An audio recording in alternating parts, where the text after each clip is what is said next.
Each sunrise paints the way for a new day. I mean, this is part of the charm of Crested Butte. Leading the stray to this little gem of a Rocky Mountain getaway. It's kind of like urban living in Crested Butte. Its buildings are unique, hidden past the peaks. So beautiful. Like a chest full of treasures locked in a block in the heart of this town, The Rock. The fact that we're not on Elk and we still have accessibility in some ways, I think, is a blessing.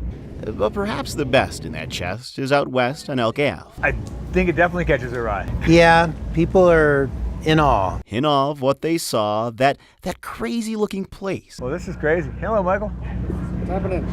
How are you? Hal and Bob get asked the same question several times a day. What's going on inside there? And so they say, Why did people do that? You know, is the question that's most often asked. there's only one way I don't know, Bob, you may know some of the more of the history of it than I. to explain all those plain plates.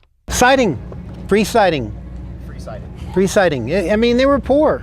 You know, it's a poor town. These were owned by Lyle McNeil family, an old miner. His job at one point in his life was to take the bird down into the mine to see if the bird died, you know, from gases. That was way back There you when. go. Yep.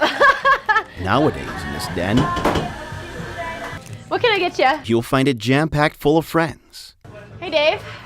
How are you?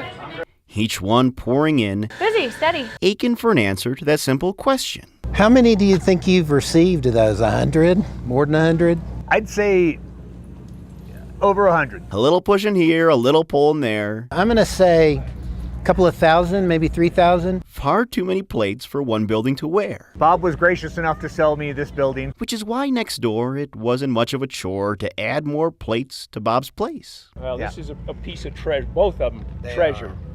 There are blue plates, green plates, yellow plates, and out-of-state plates. So we have, you know, a plate over there called Quickie, and that came off a Porsche from Florida. So many plates with one common fate. It becomes this spreading thing. Brought together as a rusty, unique treasure. It's interesting.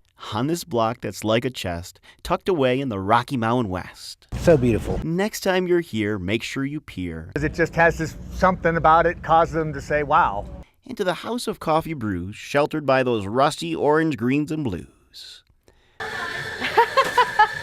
Is that it? With photojournalist Dan McKinney, this is Kevin Torres, 49 News.